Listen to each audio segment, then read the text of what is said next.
Welcome to Tea Time, a podcast about all things public education from the Texas Education Agency. Welcome back to another edition of Tea Time. We're joined again by Commissioner Mike Morath. Commissioner Morath, we're here to talk about the 2018 annual report. We issue a lot of data out of this building, but we've got this annual report and it's really something. Tell me about it. Well, the purpose of us issuing an annual report on the state of public education really comes from conversations that I have had with parents, teachers, principals, superintendents, community members all over the state of Texas.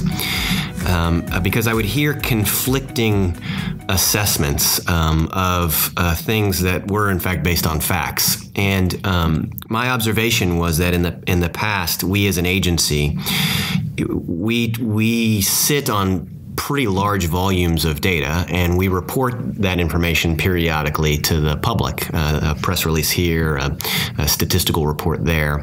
And it seems to come in drips, drip, drip, drip. And what happens is it makes it very confusing to develop a comprehensive picture of the state of public education, because you would have to be paying attention for 365 days and connect a bit of information that you get in August with a bit of information you get in January.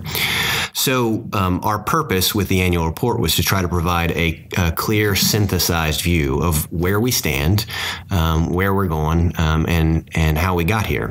So in the 2018 annual report, it starts with an overview of current student performance. It ends with a discussion of resources coming into public education, and in between is all of the work that our educators are doing all over the state of Texas to improve outcomes for kids. So give me some examples of what we're going to see in the annual report. Give me some examples of that work that's going on in the classroom across the state. So this year in our annual report, we have a section on our second priority, the building of a foundation of reading and math. And in that stream of work all over Texas, educators are engaged in practices to improve the quality of K1, 2, 3, both literacy and mathematics instruction, but also to include quality and access in pre-K. And so in particular in pre-K, we see so many innovative practices in districts around the state. So Far San Juan, Alamo ISD, for example, is engaged in community partnerships with several private childcare facilities where they're actually going out and training the workers in the private childcare centers. In some cases, they actually provide teachers from PSJA to the centers themselves, and they are doing that to expand their reach in the early education space so that kids coming into kindergarten from wherever they're coming into from the community are better prepared academically. And they're not the only district that's doing that, and that we discuss that kind of work. Austin has very similar innovative partnerships in a similar vein, and as does A-Leaf. And we've tried to describe the nature of that work, knowing that I wish I could describe everything that I see that is innovative and going right for students in Texas, but we have again limited space. So that's one example that we just try to highlight that is consistent with the broader thread of work that we're engaged in to improve outcomes for kids. In that case, in the early education space, as part of our second key strategic priority. For folks who look at this year's annual report, because this will be our second annual report, you can see sections on how the process of the State Board of Education adopting standards translates all the way into classroom instruction. And I think for people who aren't used to the system, an exposure to what those student expectations mean and how we work in a system to make sure that all of our students reach those high expectations is important. So there's some information about how that works. For members of the public generally, we are entering a legislative session where school finance is certainly a major topic. And so there's pretty useful information regarding how the school system of how public education in Texas is funded. So hopefully, those kinds of vignettes will just help inform even voters on how we are doing collectively as a state in improving how we support students. So you mentioned that this report really takes a look at the state of education across the state of Texas. As the commissioner of education for the state of Texas, which initiative or which aspect of public education are you proudest of looking back over the last year?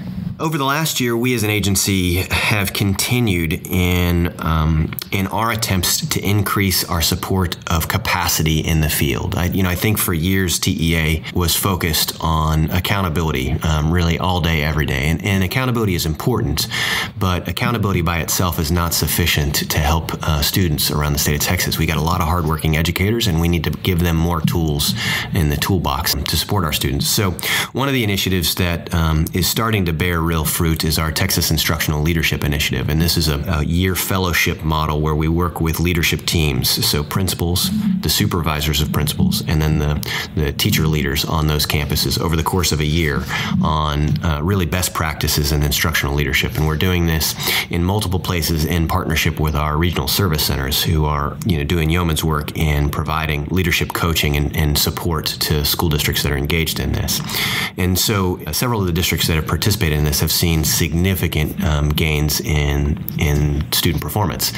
Fort Worth in particular saw multiple campuses jump the equivalent of multiple grades in an A through F rating, as well as other measures of climate and student satisfaction and parent satisfaction rising because of this fellowship and relentless focus on instructional leadership. So that's one of the things that I'm proud of, that we as an agency have supported the hard work of educators in the field on, and it's one thing that we try to shine a light on in the annual report, just so that policymakers and members of the public and members of the media can see the great work that is happening in public schools. So I know that there will be a lot of audiences that have the opportunity to see this annual report. It'll be on our website. We'll also have copies that we give out as we're out and about as an agency. I know that as you are out in the field, you like to talk about these things sometimes from the perspective as a parent.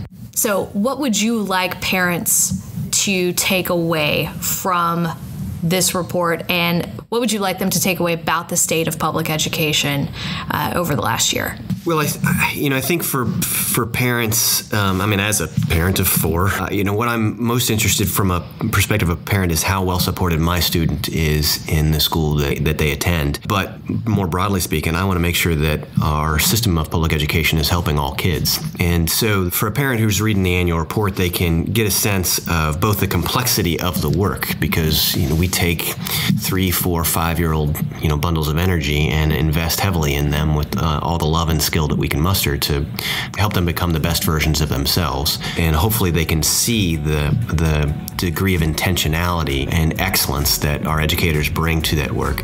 And also just reflect that we're on a journey together. We don't live in a utopia. Where we are today, what we want to be true is that next week we're stronger than we are this week. And I think many people who read the annual report will take away from that the significant improvements that have happened in Texas public schools over the last 20 years, and the degree of focused leadership and investment that our educators are bringing to the table every single day to get better results for kids. We'll have a link to the annual report on our podcast page. Commissioner Morath, as always, thanks for joining us on Tea Time. Thank you. For more on this and other public education issues, visit our website at tea.texas.gov. For more Tea Time episodes, visit tea.texas.gov/podcast or look for us where you download your other podcasts. Join us again soon for another episode of Tea Time, a podcast from the Texas Education Agency.